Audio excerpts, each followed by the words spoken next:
Muito bem. Seja bem-vindo, doutor Frederico. Boa noite. Boa noite, Luciane. Estão me ouvindo A palavra bem? é sua. Tudo bem? Tudo bem? Estão me ouvindo? Estão me ouvindo, né? Estamos ouvindo bem. Então tá bom. Bem, inicialmente, muito obrigado pelo convite. Eu sou médico, né? Sou psiquiatra e nutrólogo e tenho um grande interesse pelo mundo dos negócios, né? Sou professor na Fundação Dom Cabral, e tenho também, né, desde 2017 para cá, algumas atividades no mundo digital, na internet. E hoje eu conto com 50 mil alunos dentro da minha plataforma. E o assunto, né, que nós vamos conversar aqui hoje vai ser, deixa eu fechar isso aqui, nós vamos falar sobre mudanças, né, e a questão da resiliência, como é que a gente lida né, com a mudança, aumentando a nossa resiliência, que é só o que nos resta fazer. O mundo não vai diminuir a velocidade, não é isso? Eu sempre brinco, se alguém achar que vai diminuir, eu gostaria de tomar um café com essa pessoa. Ela pode estar percebendo alguma coisa que eu não percebo. Mas então, o que a gente pode fazer diante dessa pressão que todos nós sofremos, não é? Deixa eu abrir. Tá vendo aqui? Todo mundo tá vendo o slide? Tá? Tá aí, tudo beleza? Tá, né? Não, ainda não. Que para Peraí, mim vamos. tá tudo normal, tá, professor? Tá tudo ok. Luciane, tá vendo? Tá. Aham, tá normal aqui. Renata, o Ítalo vai te dando as coordenadas aí, tá? Ele vai escrever aí no chat, vai te falar. Então, tá bom. Então, deixa eu ver. Isso. Muito bem. Então, gestão de mudanças desenvolvendo características resilientes. Vou começar com a fala do Peter Drucker, né? O Peter Drucker é considerado o indivíduo que fundou a profissão de administração no mundo. Ele falou o seguinte: ele foi capaz de antever vários movimentos. Um deles, por exemplo, é o que nós chamamos de trabalhador do conhecimento. É alguém que vende o que tem na cabeça. Ele não vende o trabalho, né, físico. Daqui a alguns séculos, quando a história da nossa época for escrita da perspectiva do futuro, eu acho bastante provável que, aos olhos desses historiadores, o evento mais importante não terá sido a tecnologia, nem tampouco a internet ou o comércio eletrônico, e sim a mudança sem precedentes na condição humana. Pela primeira vez, e digo isso literalmente, um número substancial e cada vez maior de pessoas tem escolhas. Por causa disso, pela primeira vez, elas precisam gerenciar a si mesmas. E nós estamos totalmente despreparados para isso. Ou seja, o mundo não é preparado para isso. Nem quando Peter Drucker falou disso há mais ou menos uns 15 anos atrás, né, quando ele fez essa colocação, porque as empresas não estão preparadas, nós temos dificuldade de gerenciar nós mesmos, né, que a pressão por gerar, é como se todos nós fôssemos uma microempresa, não é isso? Como diz uma cliente minha, uma nanoempresa, menor do que uma micro. Então, nós todos seríamos algo desse tipo. E esse é o grande desafio, como gerenciar nós mesmos. Um dos motivos que a gente sente, né, esse desconforto no mundo atual é a quantidade de informação que a gente tem que administrar. Se você considerasse toda a informação que havia no mundo e considerasse aquilo uma unidade de informação no ano em que Jesus nasceu, no ano 1 da era cristã, então, ano 1 tinha uma unidade de informação. Aquela quantidade de informação dobra, passa de 1 para 2, 1.500 anos depois. Ou seja, demorou 15 séculos para dobrar a quantidade de informação. E aí, conforme essa curva, você vai vendo que cada vez vai ficando mais rápido. Sendo que em 73, quando esse estudo foi feito, dobrava a cada 6 anos, acredita que hoje dobre a menos de 12 meses. É evidente que informação não é conhecimento.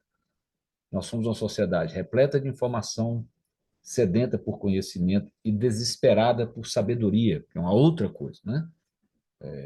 Conhecimento, você sabe aplicar informação.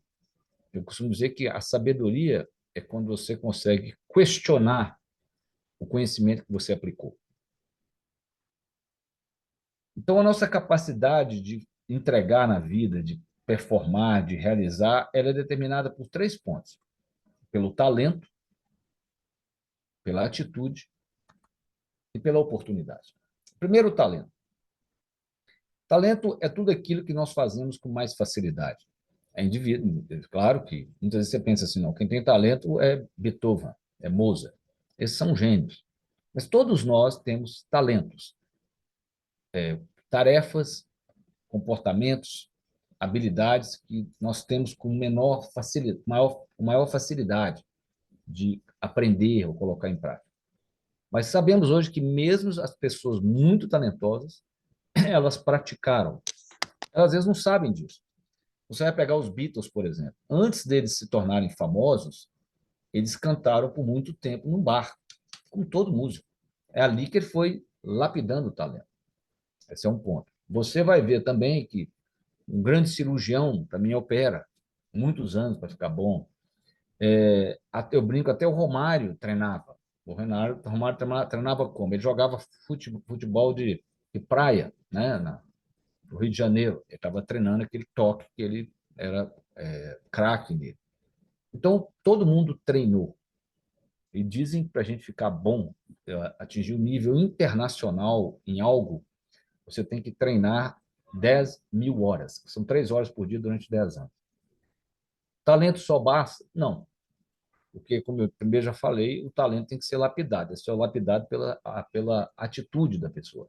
E muitas vezes a atitude não ela, a pessoa ela tem um talento tão bruto, tão espetacular, que a atitude dela pode até estragá-lo, mas ela continua talentosa.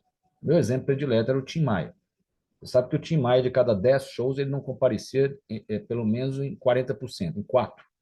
Uma vez eu peguei um táxi no Rio de Janeiro que um camarada ele tinha pendurado assim no retrovisor, ele tinha 3 ingressos plastificados. Eu perguntei para ele, o que é isso? Ele falou, isso aqui foram as 3 vezes que eu tentei ir no show do Tim Maia e ele não apareceu. Eu tinha 3 ingressos. Por que o Tim Maia não aparecia? Porque, segundo, ele praticava triatlon, às vezes no dia anterior, então ele não conseguia levantar da cama no dia seguinte. Triatlon era uma mistura de cocaína com algumas outras drogas, alguns ácidos, e tinha uma bebida também. Ele tomava sorvete misturado com biscoito de maisena, uma coisa assim. Só aquilo ali já era uma droga para a maioria das pessoas. Se ela tomar aquilo, ela não sai da cama. Então, essa era a atitude do Tim Maia. E a oportunidade. Você pode ser talentoso, você pode ter uma atitude correta, mas você ainda não apareceu para você a oportunidade. Então, se a gente fez a nossa parte, que é lapidar algo que é mais fácil em nós, que a gente gosta, nós temos que aguardar a oportunidade. Mas como é que nós criamos mais oportunidades na vida? Nós nos colocamos em movimentos. A oportunidade é um efeito colateral de outra coisa que você foi fazer na sua vida. Você não saiu um dia de casa e falou assim, eu vou casar com o fulano, com a fulana. Não. Você foi em um lugar, por efeito colateral, você conheceu alguém e é com aquela pessoa que você se casou. Tá certo? Então é o efeito colateral. Você nunca sabe o que vai acontecer. A única coisa que você pode fazer é se colocar em movimento e estar disponível. Porque sucesso é quando o preparo encontra, a sorte é quando o preparo encontra a oportunidade, não é isso? Você está preparado e a oportunidade aparece. Aí você foi sortudo. Então, para lidar com esse mundo, com tanta informação e tantas mudanças, para a gente performar melhor, nós temos que ter um talento. E da mesma maneira como o futebol, a música, tem pessoas que são extremamente talentosas no que se refere a lidar com mudanças. São pessoas que têm uma qualidade, uma competência chamada resiliência. O que são resilientes? São pessoas que têm a habilidade de absorver altos níveis de mudança, exibindo uma mínima disfunção do comportamento. Então, né, são pessoas, você conhece no seu dia a dia pessoas que enfrentaram situações dificílimas e aquelas pessoas continuam inteiras, psicologicamente, fisicamente, é muito impressionante. Então, eu costumo dizer o seguinte, se o Pelé tivesse aqui, o Ronaldo Fenômeno, te desse umas dicas de como melhorar o seu futebol, você colocasse em prática, você jamais seria um Ronaldo Fenômeno, um Pelé. Mas se você praticar, você se tornaria um melhor jogador de futebol do que como você estava. Então, a minha proposta para vocês não é que nós vamos nos tornar um resiliente de nível olímpico. Mas, se a gente colocar em prática as ideias que eu vou passar, nós todos nos tornaríamos mais resilientes. E isso vai impactar, né, como lidar com as mudanças, como empreender e assim por diante. Então, eu vou falar de 5 características resilientes. Uma é ser positivo. A outra, a segunda, é ser focado. A terceira é ser flexível. A quarta é ser organizado. E a quinta é ser proativo. Primeiro, então, o que é ser positivo? Nós temos uma realidade lá fora, tá certo? Ou seja, o mundo real, tangível, e nós representamos esse mundo dentro da nossa cabeça, tá? Dentro da nossa cabeça. Então, cada um de nós filtra o mundo de uma maneira para representar dentro da cabeça. É como se a gente tivesse óculos de cores diferentes. Se eu colocar um óculos vermelho, eu vou ver o mundo vermelho. Se eu colocar um óculos azul, eu vou ver o mundo azul. E o mundo não é azul nem vermelho. Ele é multicolor, mas o óculos que eu uso vai determinar a cor que eu vou ver. Essa representação gera um estado mental e a gente se comporta de acordo com esse estado mental que foi gerado por como eu representei o mundo. Então, isso faz assim, se você é um indivíduo, por exemplo, que tem um filtro, que todo político é desonesto, você vai ver somente as desonestidades dos políticos, tá certo? Então, aquele que é honesto não vai aparecer, você só está procurando desonesto. Esse é um exemplo. Como nossos filtros interferem na realidade que nós vamos criando. Todos nós ficamos mais alertas por causa da pandemia, não é isso? Então, nós criamos um filtro, que eu costumo brincar que se a pessoa espirrar do seu lado, está te transmitindo vírus perigosos. Então, isso é um exemplo. Você passou a representar, criar um filtro de que toda pessoa gripada em público é um risco de vida, quando a maioria não é. Correto? É mais ou menos como a gente filtra o mundo, é como a gente vê essa figura aqui. Se você olhar essa figura, alguns de vocês vão ver uma jovem, outras vão ver uma senhora idosa.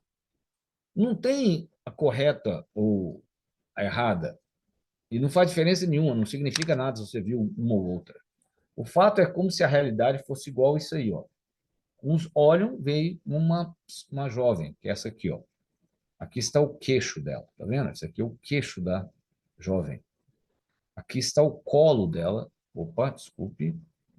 E ela está com um colarzinho preto. Então, aqui, ó, a orelha dela é uma jovem de lado. Todo mundo vendo, né? E você tem uma senhora idosa, ela tem um nariz grande, ou seja, o queixo da jovem é o nariz da senhora idosa, e o colo da jovem com o colar dela o colar é a boca da senhora idosa. Então tem os dois aí, tá bem? Então, assim funciona. Por quê? Nós precisamos de criar um sentido para a realidade. Então a gente filtra aquelas informações baseado no nosso óculos e a gente junta aquilo. Por exemplo, esse aqui é um triângulo faltando pedaço, correto? É um triângulo que falta pedaço. Aqui está 3 bolinhas faltando pedaço. Perfeito?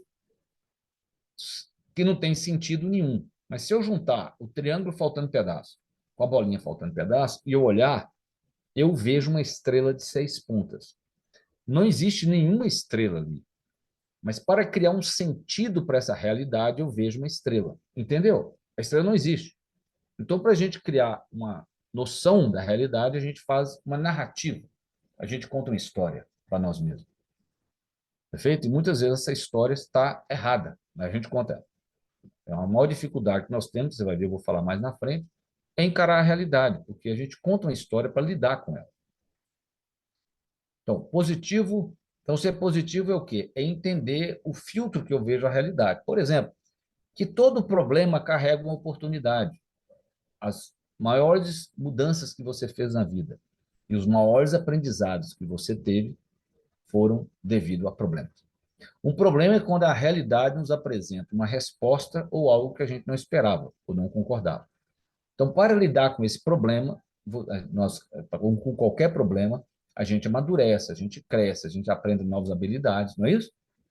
Né? Ou seja, quando vocês, por exemplo, têm que aprender uma tecnologia, eu também tenho que aprender tecnologia. Eu costumo dizer que tecnologia é uma beleza para a gente sair da nossa zona de conforto, porque está sempre renovando. Claro, nós não somos igual aos nossos filhos e netos que pegam um celular e, né? Que quem nasce antes da tecnologia, ou seja, eu estou aqui, o celular aparece. É diferente de quem, quando nasce, a tecnologia já está lá. Entendeu? É muito diferente. Por isso que o seu neto ou neta pega um celular, é intuitivo para ele. Para a gente não é, porque nós não nascemos com ele. Né? Nós estávamos aqui, ele chegou. O neto não, quando ele chegou, já estava aqui. Então, ser positivo é isso, ser capaz de filtrar e quando você olhar para a realidade, você olhar a oportunidade que os problemas estão te dando. Focados. Tudo que a gente foca, cresce. Não é isso? Se a gente focar em problema, só aparece problema. Se a gente focar em solução, aparece solução. Então, a nossa mente, ela foca e o que ela focar vai crescer, vai se destacar. Nós nos preocupamos com muitas coisas na vida, né? A nossa área de preocupação. Mas o nosso núcleo de influência, ou seja, aquelas coisas que nós podemos ter algum controle, será sempre menor do que a área de preocupação. Acontece que se você pegar a sua energia, o seu foco, colocar na preocupação, que a própria palavra diz preocupação, se ocupar antes do tempo, o que vai acontecer é que não vai sobrar energia e nem tempo disponível para você cuidar daquilo que você tem controle. Perfeito? Por outro lado, se você focar naquilo que você tem controle e influência, vai sobrar pouca energia e tempo para se preocupar. Inclusive, se nós colocarmos a nossa atenção naquilo que controlamos, isso diminui o nosso estresse. Isso é comprovado. A nossa sensação de controle. Então, tem um problema. Eu tenho que colocar atenção naquilo que eu controlo. Por exemplo, você tem um negócio e o país ou a cidade entra em crise. Você tem que focar naquilo que você controla. Então, por exemplo, você não controla os juros do banco, mas você controla, por exemplo, quanto tempo você pode ficar aberto, como você pode melhorar a entrada da sua loja, por exemplo. Né? Se você tem um serviço de vendas, como é que você pode abordar mais clientes por dia. Então é isso, a gente tem que focar naquilo que nós temos controle. E de resto, nós só vamos adoecer. A preocupação mata, pode ter certeza. Como Aristóteles diz, então, nós somos o que constantemente fazemos. A excelência, portanto, não é um ato, é um hábito. Porque para ser bom em alguma coisa, você tem que ficar fazendo, fazendo, é constância. Aí nós ficamos bons. Então, é um ato, é uma repetição. A questão é que nós temos expectativas muito elevadas com relação ao mundo real. Ações fracas, por exemplo, elas levam à dor. Elas não levam a resultados fracos. Ações boas levam a resultados medíocres. Ações excelentes levam a resultados bons. E resultados excelentes, para que eles aconteçam na sua vida, você tem que ter ações extraordinárias. Então é isso. É uma... Ou seja, a minha ação, ela gera um resultado, vamos dizer assim, sempre para baixo. Se eu quiser para cima, eu tenho que fazer um esforço maior. Ou seja, para descer morro abaixo é fácil. O difícil é subir morro acima. O interessante é que, se você comparar a ação pelo esforço, para ações fracas, você não tem que fazer muito esforço. Né? Ações por esforço. Se você fizer ações boas, vão requerer mais esforço de você. As ações excelentes vão requerer mais esforço ainda. Mas das excelentes para as extraordinárias são detalhes. Aliás, se você olhar bem, das fracas até as extraordinárias, são só detalhes. E aqui a gente pode falar do conceito dos ganhos marginais do Dave Brailsford. Dave Brailsford foi o técnico inglês da equipe inglesa de ciclismo olímpica, chamada Team Sky. Quando Dave Brailsford foi contratado antes da Olimpíada de Pequim, porque vinha Pequim depois de Londres, a Inglaterra só tinha ganho uma medalha mundial olímpica, era uma medalha olímpica, em 1908.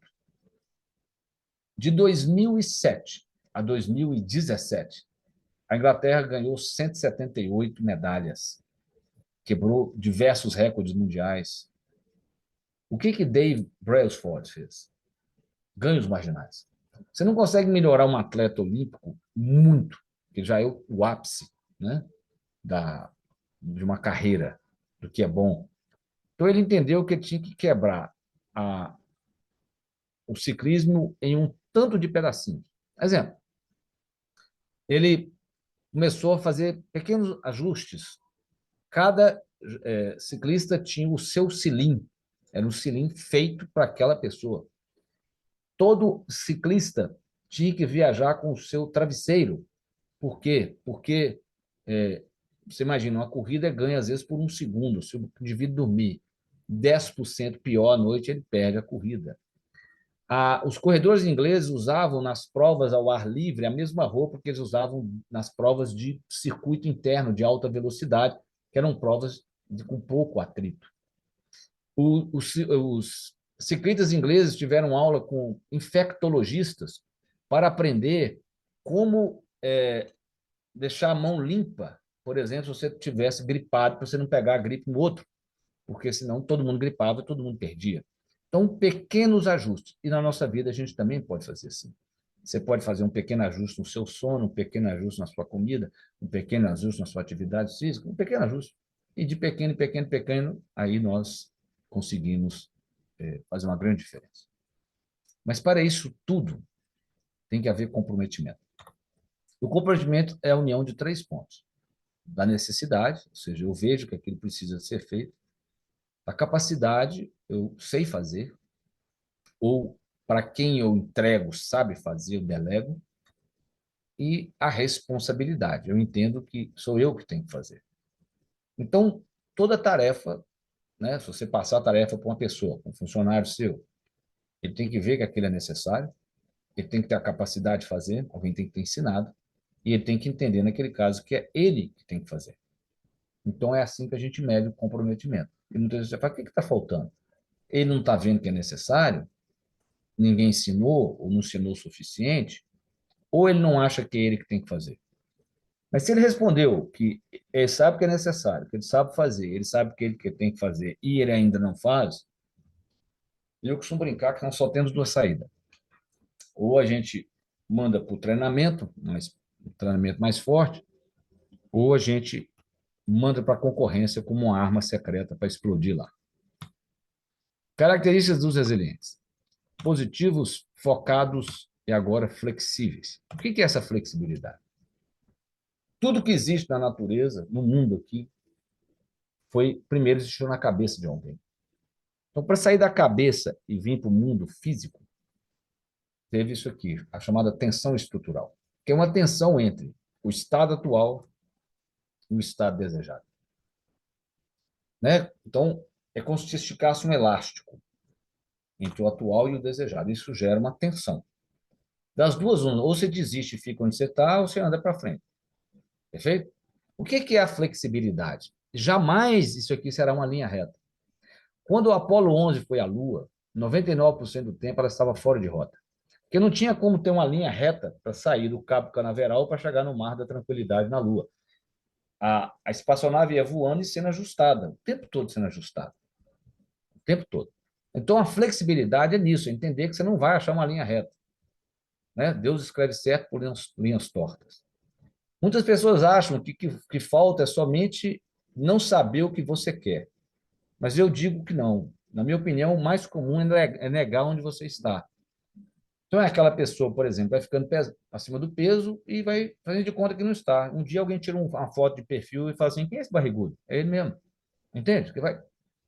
Ele foi negando a realidade. Então, a gente tem que encarar a realidade. Tá? Tem que subir na balança, ver o peso, tem que ver se eu estou fazendo atividade física, se eu estou perdendo muito da minha força, se o meu sono não está bom. Você tem que olhar a realidade como ela é para poder agir sobre ela. Então, resolução. Isso é muito importante.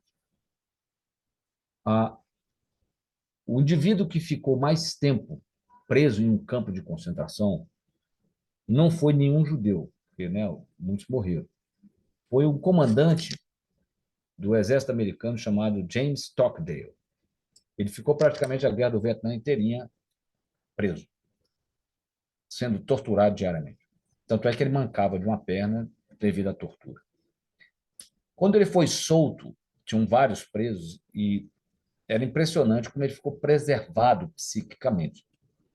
E os jornalistas chegaram para ele e falaram: Comandante Stockdale, o senhor, então, o senhor ficou bem apesar de tudo, porque o senhor é um otimista? Ele falou: de forma nenhuma. Os otimistas eram os primeiros a morrer lá no campo. E a jornalista falou: por quê? Foi porque o otimista fazia assim, ó, pensava assim, ó, no Natal eu estarei em casa. Ele não tinha nenhum poder sobre isso. Quem podia ou não nos libertar era o vietnamita. O Natal chegava, ele não estava solto, ele ficava deprimido. Deprimido, ele adoecia e morria. Aí ela falou: e o senhor? O senhor não era otimista? Ele falou: não, eu era realista. Eu nunca deixei de ser otimista e nunca deixei de desejar estar em casa. Mas eu nunca neguei a dureza do lugar onde eu estava. Então, tensão estrutural. Então, esse é o paradoxo Stockdale. Né? Sei onde eu estou, eu sei onde eu quero chegar. Perguntas estruturais. O que eu tenho, então? O que eu quero? Ou onde eu estou e onde eu quero chegar. Né? Nós temos que fazer essa reflexão sempre. Então, uma pergunta muito poderosa, que cria uma tensão estrutural entre onde eu estou e onde eu quero chegar, que é essa daqui. Ó. Como a pessoa que eu gostaria de ser faria o que eu estou para fazer? Como a pessoa que eu gostaria de ser faria o que eu estou para fazer? Então, você cria uma tensão estrutural entre a pessoa que você é e a pessoa que você gostaria de ser. Então, a flexibilidade é essa jornada. Próxima característica é a organização. Você tem muitas coisas para fazer num dia, mesmo se você focar naquilo que você tem controle. Nós temos tarefas que são urgentes e tem tarefas que são importantes. As tarefas urgentes é aquilo que tem que ser feito agora, ou tem uma pressão de tempo. As tarefas importantes, não. Elas têm a ver com valor. Então, você tem na vida tarefas urgentes e importantes. Então, você vai ter tarefas que são urgentes e importantes. Está vendo? Urgente e importante. São crises. Então, mas você teve um problema médico, você sentiu uma dor no peito, é importante para o pronto-socorro? É urgente? É uma crise. Então, isso acontece. Você tem tarefas no mundo que são muito importantes, mas não são urgentes. Geralmente é assim, aprender uma nova habilidade, cuidar da saúde. Às vezes não é urgente, mas é muito importante. Como não é urgente, a gente vai deixando para lá, né? Até que um dia vira urgência. E se a gente conduzir a vida dessa forma, nós vamos passar a vida apagando um fogo atrás do outro. Tem tarefas na vida que são urgentes, mas não têm nenhuma importância. E isso é o que está nos matando atualmente. Porque a tecnologia, o celular, ele está na nossa mão. Então, você quer olhar uma mensagem, como se ela fosse urgente, mas ela não é. Né? E aí, ela pode até ter uma urgência para você olhar, mas ela não tem nenhuma importância. E aquilo vai destruindo a nossa vida. Ou seja, essas coisas que são urgentes e sem importância comem todo o tempo do que era realmente importante. Seja importante urgente, importante não urgente. E por último, você tem tarefas que não são nem urgentes e nem importantes. Essas tem que deixar para lá. Então, a realização da nossa vida, ela está aqui. Ó. A qualidade de vida é quando a gente cuida das coisas importantes antes que elas se tornem urgentes. Urgente e importante é uma crise ou uma demanda. Você tem a sensação que você não consegue controlar. Urgente e não importante é uma ilusão. Parece que você está ocupado, mas você está, na verdade, andando uma esteira, né? Você não está saindo do lugar. E você tem questões que não são nem urgentes e nem importantes. É uma distração. Você está distraído.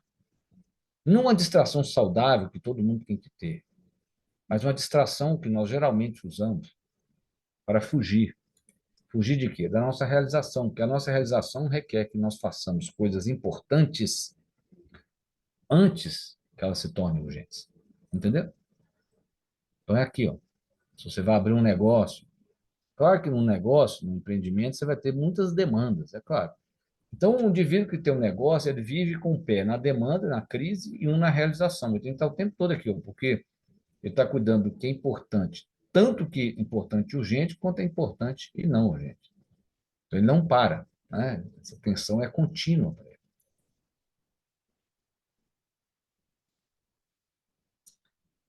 Então, positivo, focados, flexíveis, organizados e proativos. Então, positivos, né?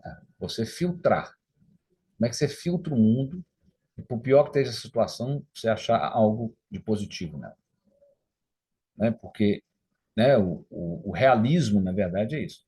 O realista, ele não vê o pessimista vê o copo que está com água na metade, está metade vazio. O otimista vê que está metade cheio. O realista vê que é um copo com água na metade. Tá bem? Isso não é nem bom nem ruim, é o copo está com água na metade. Focar naquilo que nós controlamos. Não adianta a gente focar naquilo que a gente não controla. Flexibilidade. Isso, nós temos certeza que o caminho nunca vai ser uma linha reta. No decorrer da jornada, nós vamos ter que estar aprendendo continuamente. Eu digo sempre isso. Eu posso te garantir uma coisa: nada do que você se propor a fazer vai ser do jeito que você pensou. Vai ser mais fácil, vai ser mais difícil, vai ser pior, vai ser melhor, mas nunca vai ser do jeito que você planejou. Quarta característica, a organização. Né? Organizado é cuidado primeiro do que é importante. É saber o que é importante. Porque senão nós caímos naquele negócio do urgente e não importante. Que o exemplo maior hoje é o celular e as mídias sociais. E por último, então, a proatividade. O processo de mudança, como é que ele ocorre? Você tem o estado atual, o estado desejado, não é isso? Tensão estrutural, que eu falei disso lá na flexibilidade, né? Porque entre essa jornada do estado atual e o desejado tem uma flexibilidade, uma transição. Exatamente, é um estado de transição. É o canal do parto, né? Entre o aqui e o agora. Quando você, por exemplo, decide estudar para o vestibular, para um concurso, né? Decidiu estudar. O concurso é lá na frente. Então, eu tenho o estado de transição. O que faz uma pessoa suportar a transição? Três motivadores. A dor, ela pode parar de fumar porque ela teve uma doença e aquilo a tocou. Não é isso? Tem gente que tem câncer e continua fumando. Eu já vi. Você pode ter parado de fumar pela esperança. Sei lá, nasceu um neto, você quer ver o neto crescer e você para de fumar pela esperança. Né? O futuro, a esperança de ver o neto crescendo, te puxa. Ou você pode se motivar para mudar pela consciência. Então, eu peso, né, o que eu ganho, o que eu perco, eu peso o agora, eu peso se eu seguir nesse caminho onde eu vou parar, se eu seguir naquele outro onde eu posso parar. Porque muitas vezes a gente não sabe exatamente o que a gente tem que fazer, mas nós sabemos com certeza o que nós não devemos fazer. Nós sabemos isso, né? O que nós não devemos fazer. Então, a decisão consciente seria a mais interessante delas, né? Porque eu começo a pesar a dor e as esperanças da vida. Eu faço uma decisão consciente. Então, eu tenho que entender num ciclo de mudança onde que eu estou. Esse é um ciclo, ó, de resultado por tempo. Tudo na vida segue essa curva, ó. Não é isso? Você lança um produto, você abre uma empresa, uma carreira. Então você faz isso, ó. Você sobe, atinge um platô e cai. Tá vendo? Você sobe, platô e cai. Então, tudo segue isso. Né? Você abre uma loja e a gente acha que não. todo negócio ele vai ter uma subida e uma queda, né? A gente acha assim, cheguei. Não, ninguém chega, você está. Uma hora passa. Não é isso? Uma hora passa. Tudo passa. Ah, nós temos duas opções. Você começou a vender, abriu um negócio, você começou a progredir, progredir, começou a parar, daí começa a ter uma queda. O ideal, então, é cuidar do que é importante antes que se torne urgente. Era aqui, ó. Perfeito? Antes de atingir o ápice, eu faço a mudança. Por que que isso é difícil? Porque quando você faz essa mudança, se você está nesse lugar aqui da curva e você olha lá onde você poderia estar, você fala, nossa, eu estou perdendo. Você está perdendo mesmo. Mas, quando passar, você vai muito mais alto do que quem ficou aqui. Então, um exemplo muito simples. Um jovem resolve que ele quer aprender a falar inglês. E como ele trabalha e estuda no colégio, ele só consegue fazer o curso de inglês quinta-feira à noite. Então, quinta-feira à noite, ele vai fazer o curso de inglês enquanto seus colegas estão tomando cerveja. Aparentemente, ele está perdendo. Mas lá na frente, o inglês que ele aprendeu deu uma vantagem absurda para ele. Perfeito? Então, nós sempre temos de estar nos reinventando. Sempre. Então, é um conceito que eu chamo de automudança. Que ao invés de mudar, obrigado pelo ambiente, ou seja, a minha empresa começou a cair, a minha carreira começou a cair, a minha saúde começou a piorar, eu esperei ela piorar. Não. Eu tenho uma mudança autodirigida. Eu escolho mudar antes, eu escolho cuidar preventivamente da minha saúde, eu faço antes. Eu sou proativo, eu não sou reativo. Isso é muito difícil para todo mundo. Eu tenho um exemplo predileto que é esse aí. No início do século XX, final do século XIX, começo do século XX, o transporte de cargas marítimas entre os Estados Unidos e a Europa era feito através de grandes veleiros, chamados, daqui a pouco eu lembro o nome deles, clippers. Eram os clippers, isso aí, ó. Imensos veleiros lindos. O maior de todos foi esse aí, ele chamava-se Thomas Lawson. O Thomas Lawson, você vai ver, ele tem 7 mastros, tem 20 e tantas velas. Por que ele era tão grande? Porque no início do século começa a nascer o motor a vapor. Mas para você ter uma ideia, um barco a vapor, metade da carga dele era carvão para alimentar a fornalha. Então, é claro, ele era muito menos eficaz do que um clipper, né? Um veleiro desse. Ele andava, ele carregava menos carga, ele era mais lento. Então, você olhava assim e falava, isso não tem futuro, não. Mas eles foram progredindo, foram ficando mais rápidos, mais leves, motor mais eficiente. E os fabricantes, então, de veleiros começaram a fazer o quê? Eles começaram a acrescentar velas para os veleiros se tornarem mais rápidos. Por que o Thomas Lawson foi o último? Chegando um dia na costa da Inglaterra, bateu um vento muito forte. O navio não tem freio, correto? E o capitão, então, gritou, se for um barco, né, e fala, reverta os motores. Um veleiro, você fala, abaixem recolham as velas. Acontece que uma coisa é você recolher 10 velas. Outra coisa é você recolher 20 e tantas velas. Não deu tempo de recolher todas, a velocidade não diminuiu do jeito que esperavam, bateram no rochedo e morreu todo mundo. Então, esse foi o fim, pelo menos para transportar carga, dos grandes veleiros. Então, eu tenho uma pergunta para vocês. Você está conseguindo os resultados que deseja? Você pode fazer essa pergunta para a sua vida em geral, você pode fazer para a sua vida pessoal somente, ou para a sua vida profissional. Sim ou não? Então, você está conseguindo os resultados que deseja? Sim ou não?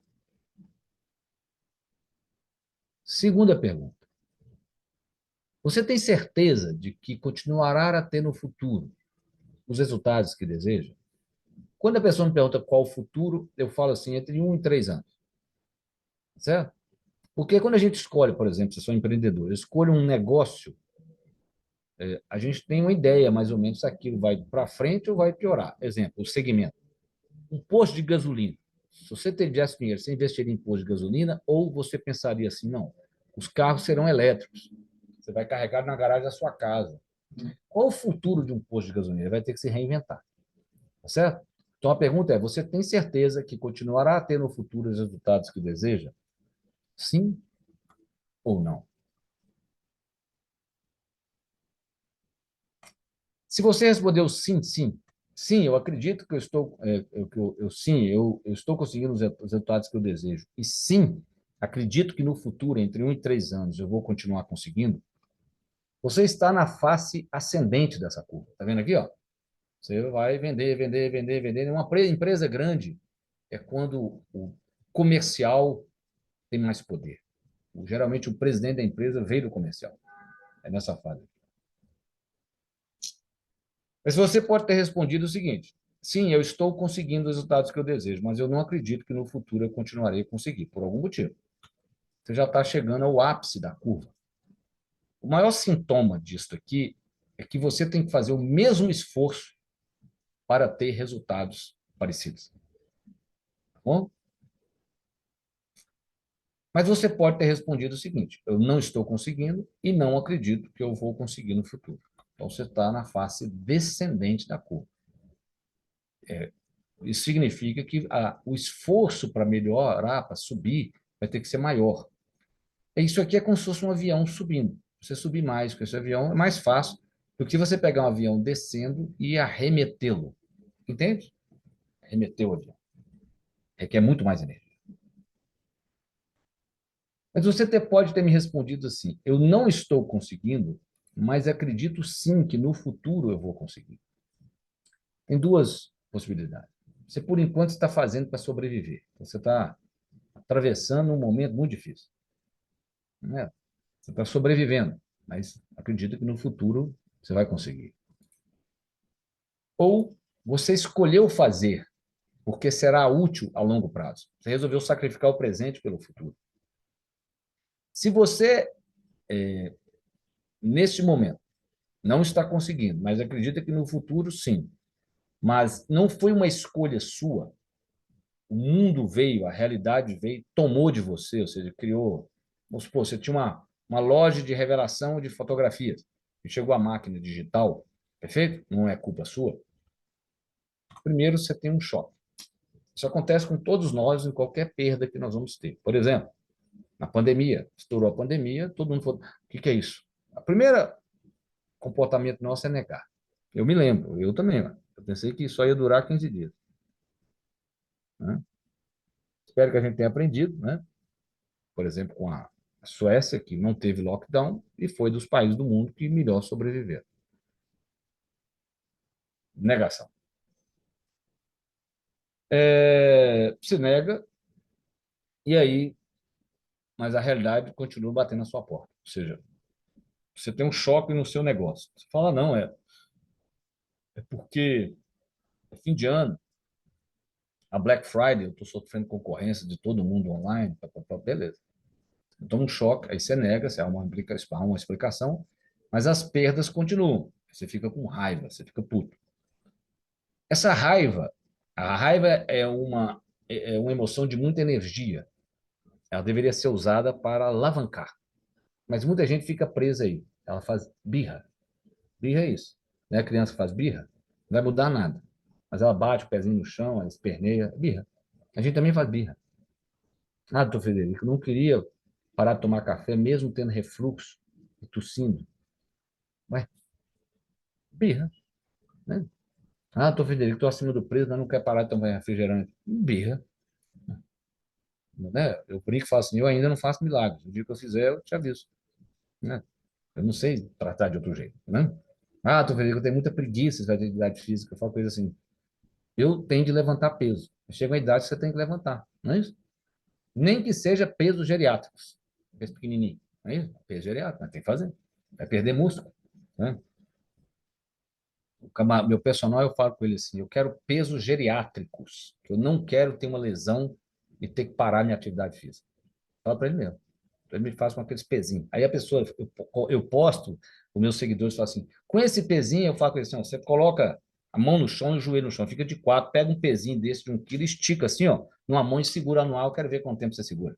Mas depende do que você vai fazer com ele, né? Pode ser muito quilo, 1 ou 2 quilos. Então, se você pegar aquela raiva e usar, aí você é capaz de fazer uma coisa que chama-se barganha. Né? Você negocia. Aqui, ó. Você negocia. Negociar é o quê? Você, se você tem uma rede de lojas, você fecha uma unidade, você aprende uma tecnologia nova, você aprende a criar um site, você faz alguma coisa. Né? Você sai daquele lugar, da birra. Né? Você assume e foca naquilo que você tem controle, ao invés de ficar brigando com o que você não tem controle. E por último, você fica triste. Por que você fica triste? Porque somente quando você negocia, você abre mão de alguma coisa, ou faz alguma troca, é que você tem a tristeza, que você perdeu. Porque até então aqui você estava fazendo de conta que não tinha perdido nada. Aqui você tem consciência. Então é importante lembrar que a raiva sempre virá antes da tristeza. E depois da tristeza, você aceita e tem a capacidade de desempenhar, porque aqui começa uma nova onda, igualzinha essa daqui, ó. Ela começa aqui de novo. Ela nasce.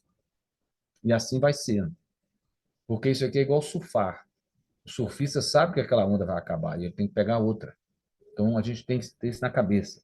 Nós somos surfistas. E nós sabemos que uma onda, você vai pegá-la, ela vai acabar, você tem que pegar outra, vai acabar, você vai pegar outra. Entendeu? E o gostoso da vida é surfar. Né? Sair da onda, pegar outra onda. Nós temos que ter um prazer, nos divertir com isso. Porque a vida é surf.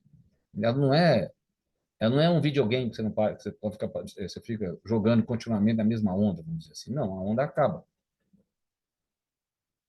Mas você pode ter feito outra coisa. Você falou, não, eu não estou conseguindo os resultados nesse momento, mas acredito que no futuro eu conseguirei. Então, o que você fez? Você mudou antes.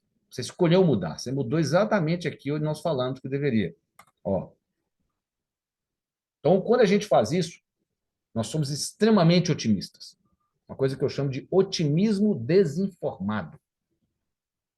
Você acha que a grama do vizinho é muito mais verde, né? Verdinha. Aí o que acontece? Quando você passa para o outro lado da grama, você vê que não é tão verde assim. Aí você entra numa fase chamada pessimismo informado. Quando você põe o pé na grama do vizinho, aí você... Por que ele é informado? Porque agora você viu a realidade mesmo. Você sabe que não é tão fácil. Aliás, todo mundo já fez alguma mudança na vida, sabe que não é tão fácil. Mas você fala, tem como ser diferente? No fundo, nós precisamos desse otimismo para dar o primeiro passo. Senão também a gente não dá, não. Por isso que eu sempre digo que empreendedor é um doido que deu certo. Né? Eu também já empreendi. Você fala assim, o cara é doido, por que ele fez? Porque é um otimismo desinformado. Se não fosse isso, você não conseguia. Então, é uma aposta. Mas aí, se você persistir, você começa a ter um realismo esperançoso. Você vê que a luz no fim do túnel não é um trem vindo na sua direção. Tá certo? Não é. Então você segue aquela luz. Você tem um realismo. Você fala, isso aqui ó, não é tão bom igual eu pensava, também não é tão ruim, né? Deixa eu ajustar aqui, pá, beleza, beleza. E aí você entra, se você continuar, no otimismo informado. Agora você sabe a realidade como ela é. De posse desse otimismo, você entra de novo numa outra onda, e aí vai, subindo de novo. Mas ninguém está dizendo que se você mudar antes do topo, antes do estável, antes do platô, que vai dar tudo certo. Pode acontecer isso aqui. Ó. Eu vou dizer por que geralmente acontece. Você tem um otimismo desinformado, depois você tem o pessimismo informado. Ao invés de você ir para o realismo esperançoso, sabe o que as pessoas fazem? Elas procuram um culpado. É culpa de quem? É culpa da guerra da Ucrânia, sei lá, né? É culpa do cara do outro partido, nunca é do nosso, né? Do outro. Então sempre a culpa é do outro, é de alguém. Então, procura o culpado. E muitas vezes, se você estiver num grupo, aquela pessoa não teve culpa nenhuma. Especialmente se uma empresa estiver nascendo. A empresa nascendo não tem processo, não tem estrutura, não tem nada. Ela é só feita em cima das pessoas. Então, quando a pessoa erra, não é uma coisa dela. Pode ser que o processo não está desenhado ainda. Então, você procura um culpado e, às vezes, vai punir o inocente, que não tem culpa nenhuma. E aí, o que você faz? Aquele que tentou fazer alguma coisa e fez errado, porque não tinha processo, ninguém tinha ensinado, você manda ele embora e promove os que não fizeram nada. Ah, beleza. Né? Então, aquele aprendizado que aquela pessoa teve pelo erro que ela criou, você está jogando no lixo. Eu não estou dizendo que uma pessoa pode errar indefinidamente, de forma alguma. Mas a questão é que nós temos que ter uma noção do tempo que uma pessoa vai precisar para aprender. Eu estou, na minha pequena empresa, a minha secretária, eu estou deslocando ela para outro cargo, ela está treinando outra pessoa. E a moça fica ansiosa, porque ela nunca fez esse tipo de trabalho. Eu falei para ela, eu sei que você vai errar, mas tá bom, você está aprendendo. Quem aprende, quem aprende sem errar? Como dizia um grande professor meu, só tem 2 métodos que não erram. Os mentirosos e os que não fazem nada. Mas é claro, você é treinado, treinado, treinado para nunca ter um erro fatal. Não é isso? Por errar, você vai errar alguma vez. Né? Mas o erro não pode ser fatal.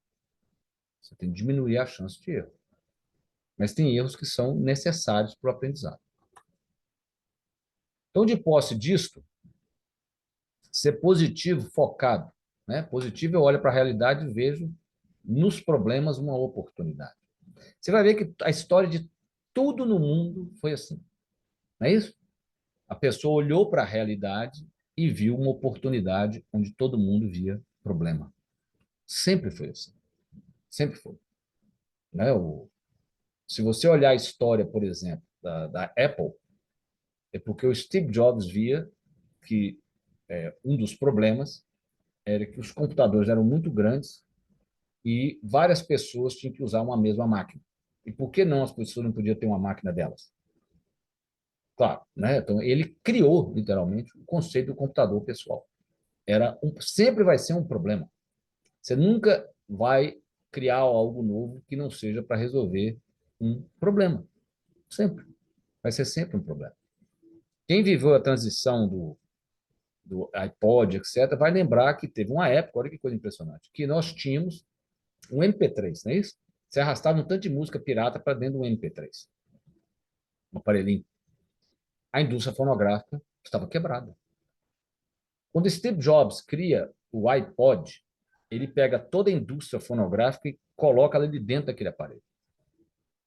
Né? E você pagava R$ 1, sei lá, 50 centavos pela música, e hoje você assina o Spotify por R$ 30. Você sabe que tem cantores que são ricos só de downloads, de licenciamento de música no Spotify. O problema foi solucionado. Então, por quê? Porque alguém olhou, viu o problema e viu uma oportunidade. É sempre assim. Qual oportunidade está por trás do problema que você está olhando? Focados. Aquilo que eu falei. É o foco no que você controla. Você vê a oportunidade e foca no que você controla. Flexíveis. Entre onde você está e onde você já vai chegar, nunca é uma linha reta. E essa flexibilidade tem também a ver com as pessoas que você vai conviver. O que nos tornou humanos, e no sentido que nos fez com que um animal frágil como nós, sem garras e sem presas, dominasse o planeta Terra, não foi a nossa inteligência. Foi a nossa capacidade de cooperar em grupo. Isso é que é o poder humano. Então, nós precisamos, sim, de cooperar.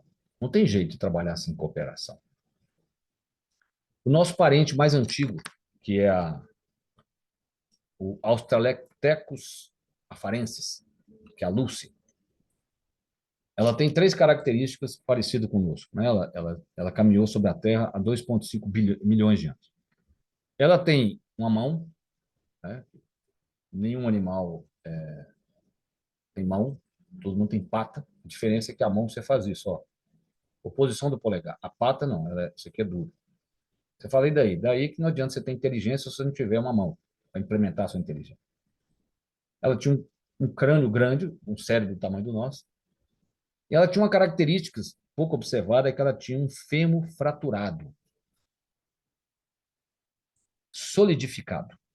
Se você quebrar o seu fêmur hoje, você vai ficar pelo menos 30 dias na cama. Você vai precisar de alguém para cuidar de você. Então, a Lucy, ela teve alguém para cuidar dela pelo menos durante 30 dias. Por isso que o fêmur dela solidificou. Isso mostra que, tão poderoso quanto a mão e o cérebro, era o grupo que ela andava. Então, a flexibilidade passa por aceitar os defeitos das pessoas. Você nunca vai conseguir ter uma qualidade sem defeito. A pessoa tem uma qualidade, mas vai ter um defeito junto. Mas não é fácil, né? Agora, como é que você administra? Usa a qualidade e deixa o defeito num lugarzinho especial. E isso é que é difícil. O defeito sempre vai vir. Não tem como. Ninguém é perfeito. Então, a qualidade é porque a pessoa sabe uma coisa, ou ela tem uma competência, onde você é ignorante. Então, a cooperação é a cooperação das ignorâncias. Né? Não é só das competências. Que a competência é isso, é uma competência que preenche um espaço de ignorância da minha parte. Flexibilidade. É o único jeito. A organização quer cuidar, né? Entender o que é importante. Primeiro, o que é importante. Aí ver a urgência ou não. E, por último, a proatividade. Aquilo, né? No mundo tão mutável, só me resta eu fazer o quê? Só me resta aprender mais rápido e agir antes que o ambiente me obrigue, mesmo que seja um pouquinho. Ganhos marginais. Então, nós temos que estar abertos sempre ao aprendizado. E você sabe que o aprendizado passa por camadas. O primeiro camado do aprendizado é quando eu não sei que eu não sei. Né? Chama-se inconscientemente incompetente. Eu não sei que não sei. Exemplo. Vamos supor que um índio sai da Amazônia, chega na rodovia lá e vê um carro. Ele não sabia que não sabia dirigir. Ele nunca tinha visto um carro. Então, não sei que não sei, ele viu um carro, ele foi desperto da ignorância dele. Aí, então, ele sabe que não sabe. Beleza. Né? Ele sabe que não sabe. Aí ele entra para a autoescola. Quando você entra para a autoescola, né, você passa, você sabe que não sabe. Aí depois você chega num nível, depois de praticar, que você sabe o que você sabe. Exemplo, você sabe o quanto você sabe. Você entra para a autoescola, né? Agora que você sabe que você não sabe, você começa a praticar. Você agora sabe que você consegue fazer, onde você consegue fazer uma baliza.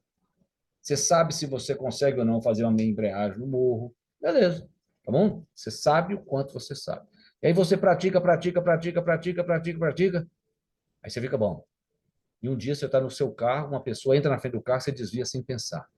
Você não sabe o tanto que você sabe. Ou seja, o aprendizado ele ficou completamente inconsciente. Em qualquer profissão qualquer área da nossa vida, talvez dirigir não. Mas quando você chega nesse ponto, que você não sabe o tanto que você sabe, muitas vezes é uma hora que aquilo que você sabe começou a perder importância. E aí nós temos que ter a humildade, nesse caso, de voltar lá embaixo e começar tudo de novo. Em outra coisa, mas começar de novo. E muitas vezes a gente tem que se lembrar, né, que, né, cada vez mais nós vamos viver mais anos. Né? Todo mundo hoje vai ter uma fase da vida chamada gerontolescência. Antes, você tinha a infância, a vida adulta e a terceira idade, ou, né, a velhice. Aí descobriram que entre a infância e a vida adulta existe uma coisa chamada adolescência. E agora descobriram que entre a vida adulta e a velhice existe uma coisa chamada gerontolescência. É quando você não é nem um adulto, jovem mais, nem você não se sente idoso. Você tem energia, você consegue se movimentar, então isso é, ó. Então é uma fase da vida que dura 10, 15 anos. Você pode fazer outro curso, você pode fazer o que você quiser. Isso, né? Porque é um indivíduo que pode ter 70 anos, mas tem energia. A cabeça está boa. Então, ele pode fazer muitas coisas. Nós temos que lembrar, né? Que Cora Carolina ficou famosa por poder escrever com mais de 80 anos. E Michelangelo pintou a Capela Sistina aos 82. Tá certo? Que Verdi compôs as suas maiores óperas com mais de 70 anos de idade. É isso. Então, nós nunca a gente sempre pode estar caminhando, ainda mais com uma vida tão abundante quanto a gente tem no mundo atualmente. Para a gente nunca esquecer disso, vou fechar com uma fala do Viktor Frankl. Viktor Frankl foi um... Opa! Viktor Frankl foi um psiquiatra judeu que ficou em Auschwitz por 3 anos. Escreveu um dos livros mais bonitos, né, sobre desafios, desenvolvimento pessoal, que chama-se Em Busca de Sentido. Sobre a experiência dele no campo. Ele diz: nós que vivemos nos campos de concentração, podemos lembrar de homens que andavam pelos alojamentos confortando a outros, dando o seu último pedaço de pão. Então, ele contava isso aqui, ó, que eles recebiam um pedacinho de pão, tinha colegas que andavam, via quem estava pior, dava um pedacinho de pão.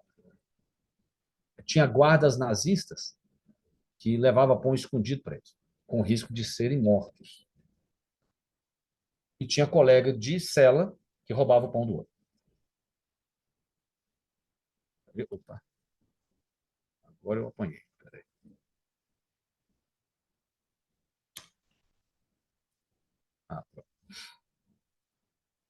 Eles devem ter sido poucos em número, mas ofereceram uma prova suficiente que tudo pode ser tirado do homem. Menos uma coisa: a última das liberdades humanas. Escolher a sua atitude em qualquer circunstância. Escolher o próprio caminho. Você pode não poder escolher a circunstância onde você está, mas nós podemos sempre escolher a nossa atitude. É isso que nos torna diferente de todos os animais da natureza. Nós somos capazes de ter uma atitude diferente, escolhida por nós. Então, ele conta casos impressionantes. Os indivíduos sabiam quando estavam indo para a câmara de gás, era uma fila. Então, ele relata que, por várias vezes, ele viu pessoas sabendo que estavam caminhando em direção à morte, e elas caminhavam com tal altivez que os soldados do lado tinham vergonha de estar mandando uma pessoa daquela para a câmara de gás. Você deve estar perguntando assim, e daí? E daí que aquela atitude daquela pessoa tocava de alguma maneira aqueles soldados que nos próximos dias eles tratavam os outros prisioneiros de uma maneira mais amena. Ou seja, aquela atitude numa fila para morrer impactava o mundo à volta dele. Provavelmente, nós sabemos disso. Então, sempre devemos escolher as nossas atitudes. O que eu sempre digo, que o que nós fazemos aqui ecoa na eternidade. Muito obrigado.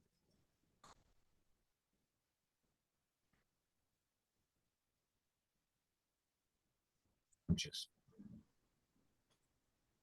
Isso aí, professor. Pessoal, se alguém tiver alguma dúvida, tá, para estar retirando aí com o professor, pode ficar à vontade para estar abrindo o microfone, tá? Pode mandar no chat também. Alguém tem alguma dúvida, quer esclarecer alguma coisa, tá tudo certo?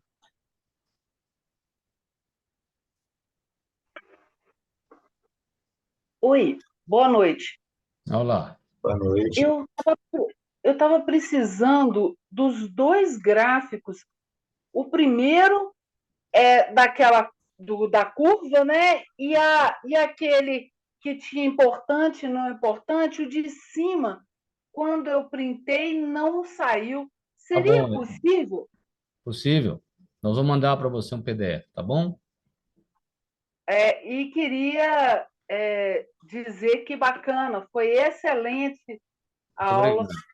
Doutor Porto, muito obrigada. Um presente para a gente Muito obrigado. saber que o nosso caminho está em conhecer, né? E a Eliane está proporcionando isso para a gente, porque quanta coisa bacana que o senhor falou que gera até para a vida pessoal, familiar.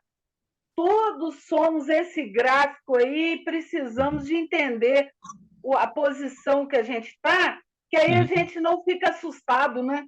A É isso gente não mesmo. se sente perdido. Muito obrigado. Viu? Eu que agradeço a senhora. Muito obrigado. Mais alguém? Eu estou vendo a Zarinha, está com a mão levantada. Pode abrir o microfone, Zarinha, pode fazer seu comentário. Boa noite a todos. Boa noite, professor Tá Frederico. boa, Zarinha, tudo bem? Bem, o senhor disse uma coisa logo no início que me tocou muito, né? Aliás, quando se trata de resiliência, eu sou a resiliência em pessoa, né? Eu me Uhum. considero pelos diversos obstáculos e pela vida, Sim. né? Pela minha maturidade hoje. Eu percebo, até coincidiu tanto agora, eu vou só comentar rapidamente, eu faço Uhum. parte de um grupo de oração e tem uma Uhum. pessoa que, né, colocou no grupo que estava precisando de muita ajuda, que perdeu a vontade de viver e tudo Uhum. mais. E as pessoas dando a maior força para ela. E a gente percebe que, às vezes, a gente aprende até, através dessas tragédias, desses obstáculos, a ter resiliência. Eu Uhum. queria, professor, que o senhor desse mais uma pontuada na importância da resiliência no momento que a gente está vivendo, que é um Uhum. momento tenso, de guerras, de economia, de política. De Uhum. que maneira que as pessoas precisam entender a importância da resiliência para isso, né? O que significa resiliência, principalmente em momentos trágicos e difíceis? Eu Obrigada, falo... tá? Pela palestra. Obrigado, Zarinha. Como a gente vive num mundo todo conectado, né, uma guerra que está acontecendo do outro lado do mundo, vamos dizer assim, né, isso, de uma certa maneira, nos atinge. Mas se você perceber mesmo o quanto que essa guerra impacta a sua vida no dia a dia, quase nada, né? Concorda? É, assim, a gente se solidariza, né? Assim, nós temos solidariedade em relação às vítimas, ao sofrimento, é verdade, mas ela não impacta a nossa vida. E eu vejo pessoas sofrendo de uma indignação, mas você fala, mas isso mudou o que na sua vida, né? Você, claro, você pode orar por elas, né? Isso, beleza, ótimo.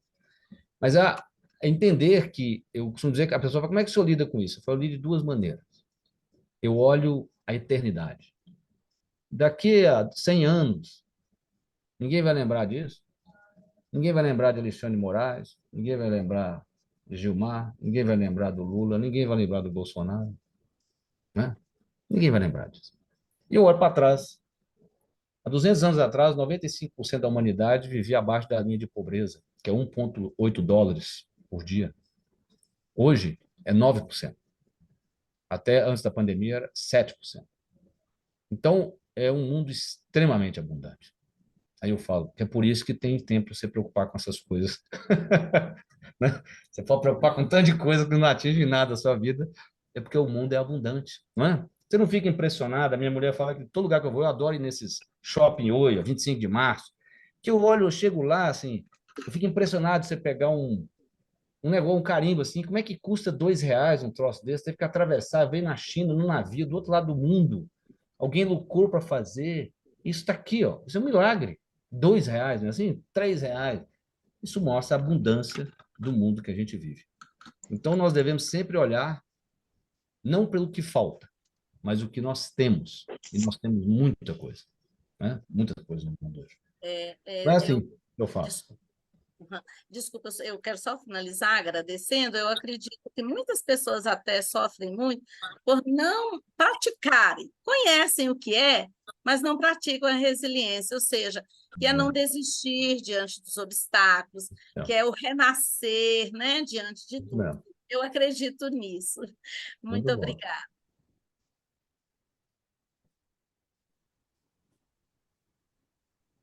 Paulo, você gostaria de falar, Paulo? Está com o microfone aberto aí? Gostaria, eu peguei a palestra um pouco tarde, mas eu espero que tenha cópia para nós depois, né? Tem A sim. palestra vai vir uma cópia depois para a gente, né? Rever, né? Sim, essa palestra está sendo gravada, né, pessoal? E fica Sim. disponível também no canal do IPPE no YouTube, tá? Ah, tá Na joia. Eu queria segunda ou cumprimentar o terça-feira a gente professor. pode estar passando para vocês. Queria cumprimentar o professor. Excelente palestra. Muito Gostei obrigado. muito, viu? Espero que Obrigado, você Fernando. traga outras para nós aqui no IPPE. Será um outras prazer. palestras desse naipe aí. Obrigado. Eu que agradeço.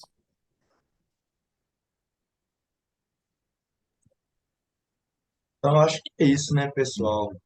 Queria agradecer, né, a presença do professor. Muito obrigado pela palestra, tá, professor? Queria agradecer a presença de todos aí, mais uma vez presente, né? Eu já conheço alguns rostinhos aí presentes, né, que são de outros projetos, outras aulas, outros cursos, né? Enfim, outras demandas. E tem gente nova também, e é sempre bom, né, ver um rostinho que a gente já via antes, e um rosto, e rostos novos também, né? Então, eu queria agradecer a presença de todos, desejar a todos aí uma ótima noite, né, um ótimo final de noite, e falar para vocês que eu conto com vocês, né, das próximas programações do PPE, né? Então, quero ver todo mundo aí novamente, beleza? E é isso. Ótimo. Eu Isso acabei de mesmo. mandar aqui para a Luciene, tá? Obrigado. Luciene, PDF, tá, Luciene? Ok, obrigada. Mais alguém gostaria de falar? O Antônio está com o microfone aberto. Gostaria de falar, Antônio? Eu, vai só. É só agradecer aí pela oportunidade. Gosto muito de estar presente e eu sou um grande admirador do IPPE e da comissão que trabalha aí e estou sempre recebendo convite, sempre que posso, eu sempre fico junto, porque sou um grande divulgador também. Muito bom. Eu sempre estou repassando palestra, repassando os cursos para outras pessoas, e todo mundo que tem participado tem gostado e me agradecido. Ótimo, ótimo. Muito Muito bom. obrigada aí pela sua presença, a presença de todos. Tá? Muito Muito obrigado, professor. obrigado, doutor Frederico, Eu que por ter agradeço. aceito o nosso Obrigado. convite e pela belíssima palestra, né? Acrescentou muito mesmo. É muito conhecimento, né, pessoal? E é bom a gente falar de um assunto assim que toca a gente, né? Que a gente, no fundo, né? Todos nós precisamos mesmo trabalhar, né? Essa resiliência e ter sempre melhorar, né? A vida, resiliência, superar os obstáculos, né? E é isso, gente. Muito obrigada aí pela companhia de vocês. Espero vocês vê-los de novo aí nas nossas programações. Um beijo Semana grande. que vem você vai me aturar aí, de segunda a quinta. Tá. O laboratório, né, Antônio? Isso. Isso mesmo, pessoal. Nossas programações assim, estão a todo vapor, tem muita coisa boa. E fica De aí de 9 olho às nas 12. redes que vocês ficam sabendo das novidades, tá bom? Tá bom. Mais uma vez, muito Ok. obrigada. Boa Um noite a abraço. todos. Tudo de bom. Boa Valeu. noite, Tchau, muito tchau. obrigado Boa aí. noite. Tchau, tchau, pessoal. Até a próxima. Vou estar encerrando aqui, tá? Boa noite.